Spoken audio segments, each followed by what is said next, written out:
Je cite, « ouvrir la voie à de nouveaux développements des colonies ». Et sa conclusion était la suivante, « Les Palestiniens n'ont plus d'autre choix que de recentrer, je cite, leur attention sur une solution fondée sur un État unique dans lequel musulmans, chrétiens et juifs pourraient vivre sur un pied d'égalité. » Et il a dit, c'est très grave, il s'agit d'un moment de vérité pour nous. Le raisonnement d'Erekat se tient, il faut le dire. L'État palestinien à souveraineté limitée que propose Benjamin Netanyahou et l'intransigeance notamment des Israéliens sur le statut de Jérusalem ne laissent aucune marge de manœuvre aux négociateurs palestiniens.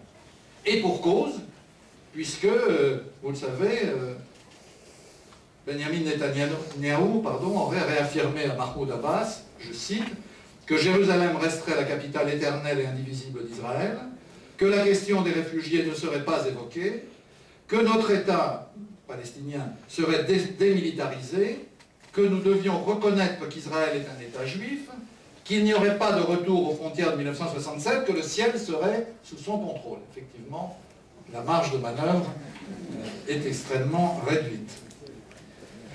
Autant dire qu'il serait paradoxal de consacrer actuellement tout un colloque à l'État palestinien sans évoquer l'hypothèse alternative, État binational, fédéral, confédéral, etc. Pour moi, je crois qu'on l'aura compris, il ne s'agit pas de suivre une démarche idéologique en la matière, mais simplement de tirer les leçons du processus de paix avec le blocage persistant par Israël de toute solution fondée sur la création d'un véritable État palestinien à ses côtés, et l'impuissance répétée, permanente, de la communauté internationale à la lui imposer. Il ne s'agit pas non plus pour moi d'une prise de position, ni au nom du Bureau national de l'association France-Palestine Solidarité, ni même personnelle. Je voudrais simplement, en quelques minutes, dire ici brièvement, à la fois, ce qui plaide en faveur de l'État binational, comme ce qui y fait obstacle. Une remarque préalable, je profite que Monique soit là pour la faire, il n'existe pas, à ma connaissance, de définition précise, ni juridique, ni politique, de ce qu'est un État binational. La transformation de cette formule vague en un objectif stratégique supposerait naturellement une élaboration fouillée de la nature de cet État, élaboration qui, comme le choix de cet objectif, reviendra naturellement, et je le dis d'emblée, aux Palestiniens eux-mêmes.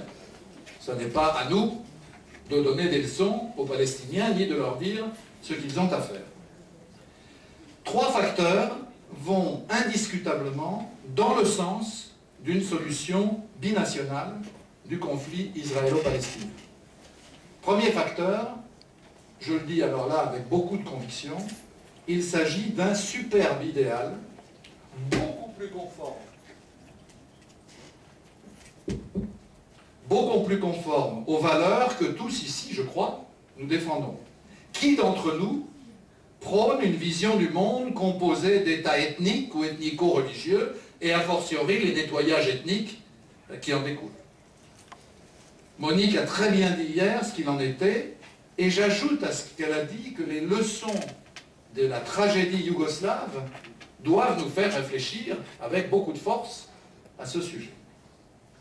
Deuxième argument, je crois que cet idéal binational possède des racines profondes de part et d'autre, contrairement à ce que l'on croit.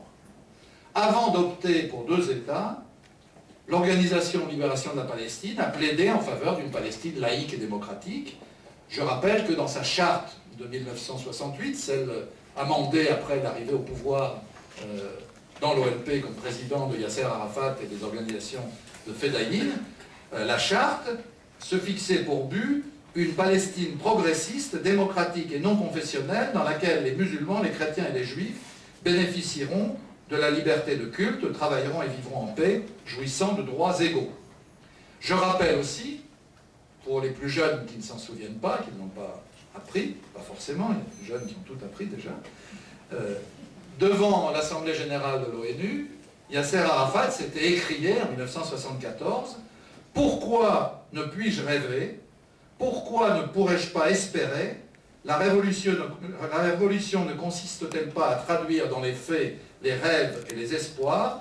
Alors agissons ensemble pour que mon rêve devienne réalité, pour que je puisse revenir d'exil avec mon peuple pour vivre là-bas, dans un unique État démocratique où chrétiens, juifs et musulmans vivraient dans la justice, la fraternité et le progrès. » J'ajoute que dans le Yishuv, dans la communauté juive de Palestine, avant la Deuxième Guerre mondiale, l'idée binationaliste animait non seulement des intellectuels comme Martin Buber ou Judah Magnes, mais aussi un grand nombre de partis, qui d'ailleurs aux élections internes de la communauté juive en 1944 obtinrent 44% des voix pour être ensuite balayés, mais alors balayés en quelques jours, par la vague nationaliste provoquée par la guerre et l'orientation donnée par David Ben-Gurion.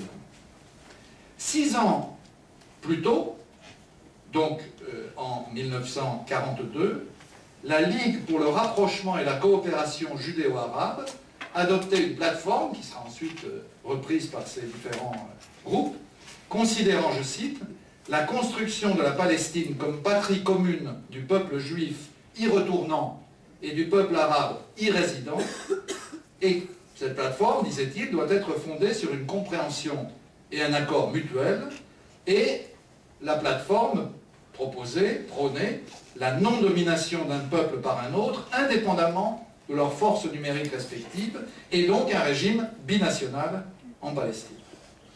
Troisième argument, et non des moindres, c'est l'évolution sur le terrain, c'est inutile ici de le développer.